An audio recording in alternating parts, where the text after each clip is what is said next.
This is a quick video response to a comment that I observed posted on the channel wall under the video Angry MGTOW Out to Destroy Female Egos.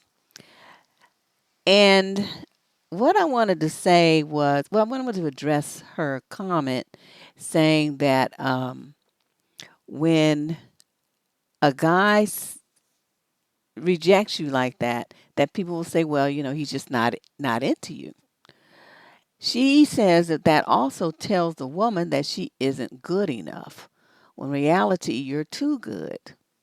And she went on to say a few other things that you can read there. But that's the main point that I want to address, is the part about you being not good enough or being too good. It's neither one of those. There's no reason for you to take the reactions and the behavior of someone that you barely know to mean anything about you, whether you're too good for them, or you're not good enough. It's irrelevant. All this is about a choice. And when you meet someone, this is why you guys got to get out your feelings. I preach this all the time. There's no reason for you to take anything that a complete stranger does or says personally. There's no reason to do that. It's not an indictment of you. It's not any kind of assessment of your value.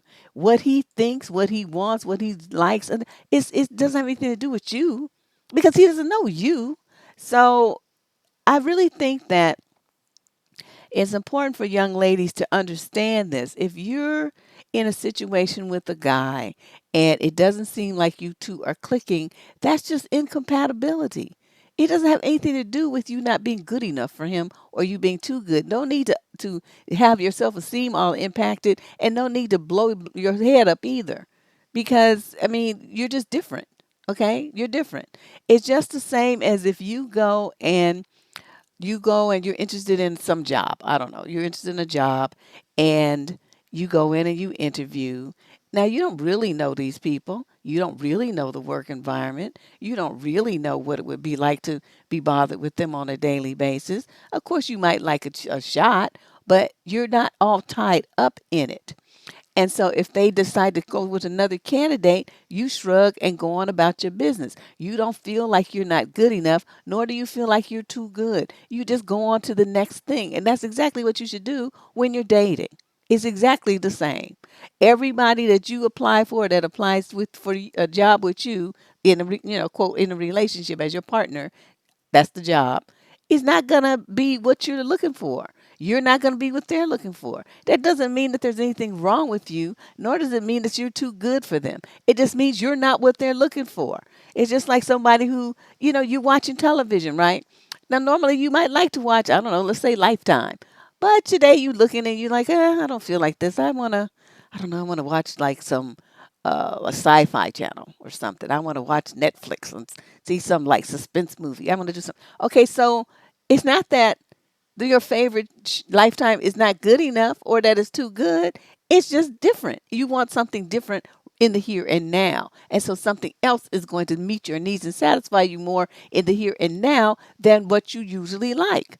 Okay, it's the exact same thing. You watch different YouTube channels. They're all good, but you might prefer one today over another. You have a different interest today than you had the other day. You're going to read a different book than you might normally read just because it's something new. You might want to try a different kind of soup than what you normally try because it's different. It's new. It doesn't mean that your old favorites are not good enough anymore. It doesn't mean that at all. So relating these things, I wanted to give you those kind of what do they call them, parallels, because I think that it's so many women take this stuff if it comes from the lips of a man, and men do it too, as some kind of, weird rejection or something. It's not. It's just that people aren't looking for what you are presenting in that moment. There's no reason to take it personally. There's no reason to feel like there's something wrong with you, that you're bad, that you're lacking, that you're not good enough. And like I said, that other part where, well, I'm too good. Well, that's an individual assessment. And you might not be the right person for that person in some other ways, but you could be not good enough for them in other components of your life or personality or whatever. If you look at the superficial kind of material things, then yeah, I mean, you might not be on a par. But does that mean that you're better than them in a personal level? Your morals, your values, your heart, your givingness. I mean, there's so many ways to assess a person's rightness for you, and you got to be on a good par on every level. If you are not, if there's anything that the other person feels is out of sync, that makes them uncomfortable, that they think would be too much conflict, that you guys are too different, it doesn't mean that there's anything wrong with you. You're just not right for them. Okay, so that's all it is. Just like an employer, just like, whatever you want to eat at the restaurant, sometimes you're just going to make a different choice, and then you'll go back to your favorite or your usual or whatever. But in that moment, you want something different. And so whatever is in front of you doesn't make the cut. And that's all it is. So stop getting in your feelings about everything. And there's no need to be making all these harsh judgments about yourself in either direction. It is what it is. Just accept it and move on.